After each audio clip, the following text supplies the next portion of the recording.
We're going to focus now on the questions around meat processing plants, worker safety, and the food supply. While President Trump has signed an executive order to keep the plants open, a number of processing facilities remain closed. In Minnesota, a pork plant did reopen today briefly, not to resume processing hogs, but to euthanize a growing surplus of animals. Special correspondent Fred DeSam-Lazaro begins our look with a report on how this is playing out for farmers. It's spring planting time in southern Minnesota. Soon these vast prairies will sprout soybeans and corn destined for markets around the world. But the largest of consumers they will feed are not human and not far away. Minnesota and neighboring Iowa are among the largest pork-producing regions in the world. Mike Patterson's family has been doing this for multiple generations. They are part of an elaborate food chain that ends, in this case, at the Smithfield plant 200 miles away in Sioux Falls, South Dakota. Like more than 24 meatpacking facilities that have seen closure across the country, this one's been shuttered since April 11th after a COVID-19 outbreak. So has another nearby pork plant, JBS, in Worthington, Minnesota. Patterson says he's looking at staggering losses. If we weren't able to harvest any of the hogs on our farm, we're looking at probably $450,000. And we're not a big operation. This barn is one of 3 on the Patterson farm. It holds about 1,000 animals. And it's here that you get a sense of the scale of the industry that they're part of. The Smithfield plant in South Dakota, to where these pigs would normally go, takes in 20,000 pigs each day. I don't think I appreciated the efficiency of the whole system. And when one piece of that system goes down, I knew it, but boy, I maybe didn't appreciate it as much. While plant workers continue to receive 80% of their wages during the shutdown, it's hundreds of hog farmers like Patterson who say they stand to lose the most. Animals are brought to these so-called finishing barns from nurseries. Here they are raised over 16 to 20 weeks to a nearly exact weight required by the packing houses like Smithfield. As they're moved out, a new batch of young animals is ready to take their place. Obviously, those barns aren't empty, so where do those pigs go? So you have some ugly options. Definitely. I know in the industry there's been talk of euthanasia of swine or depopulation of harvest-ready hogs. That's something that we as farmers just absolutely, we don't want it to happen. A couple of hours away, the much smaller Sobocinski farm has just about 300 pigs, whose owner says they're really thriving. Give the animals a little bit more freedom to move about. Paul Sobocinski decided 2 decades ago to scale back from what he calls the industrialized system that now produces much of the nation's meat. Has it been the right decision financially? This isn't perfect, but overall it's been a good decision. His animals are processed at a small nearby slaughterhouse where no one has tested positive for COVID-19. The meat is sold through a national network of independent producers called Neiman's Ranch. Sobocinski has long been an activist against a system that he says has concentrated power and profit in a few corporate hands at the expense of both laborers and farmers. Beef prices went down substantially because of the coronavirus. Who's grabbing all that money? Has food come down in the grocery store? No, it hasn't.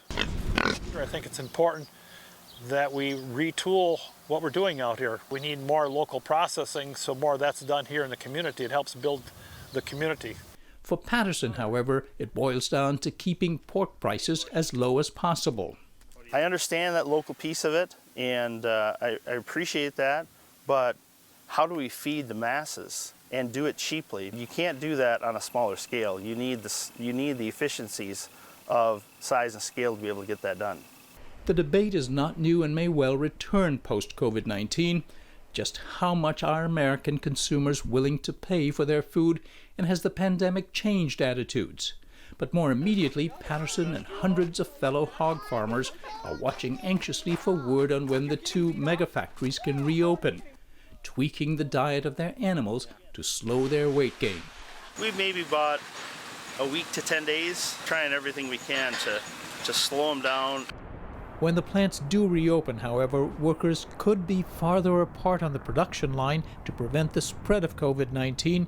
That would slow down the line, which in turn would mean fewer animals at the plant and more, Patterson says, in his barns with nowhere to go. For the PBS NewsHour, this is Fred DeSan Lazaro in Kenyon, Minnesota. Fred's reporting is a partnership with the Undertold Stories Project at the University of St. Thomas in Minnesota. William Brangham explores a number of questions we just heard raised. And for that, I'm joined by Amy Mayer of Iowa Public Radio and Harvest Public Media. Amy, thanks for being on the NewsHour again. President Trump said meat packing plants and meat processing plants are part of the country's critical infrastructure. What does his executive order mean? What do we know? It means that these plants are expected to stay open. It means they fall into a category of employer that has certain responsibilities, but also certain privileges for staying open.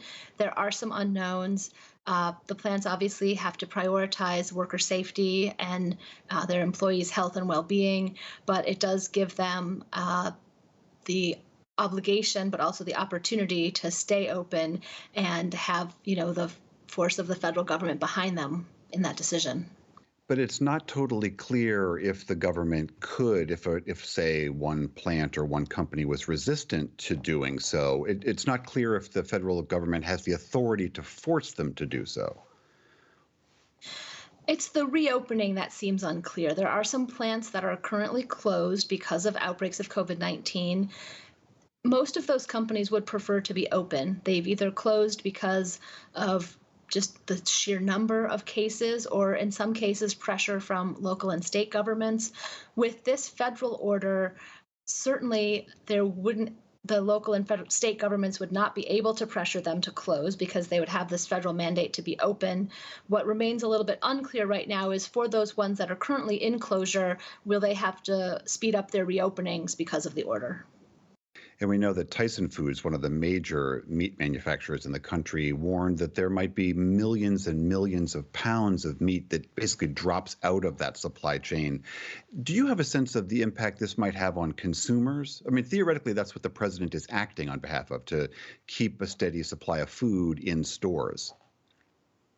That's right. I've heard some conflicting things about what the impact on consumers could be.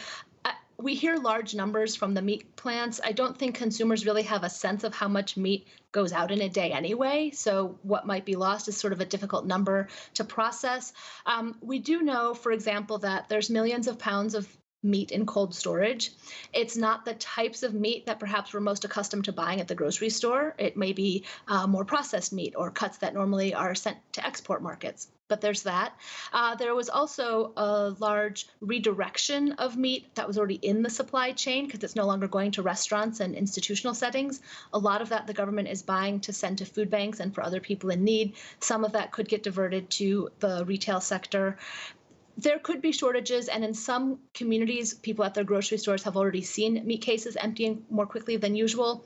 Of course, part of that is also shopper behavior. We're going to the store less often, so we're buying more when we go.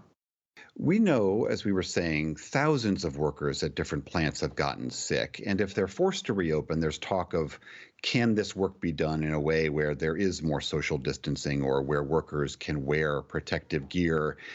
Do you know whether that's possible? Can you run a modern meat processing facility and protect workers from a virus like this? It's becoming increasingly clear to me that you cannot run the plant at your usual full capacity and meet the social distancing and other requirements to prevent virus spread. For example, I heard a worker describe today being on the brake line in a beef plant. That's literally where workers are taking halves of cattle and then cutting them into smaller pieces, and then they get moved along to be made into the sorts of cuts we might recognize.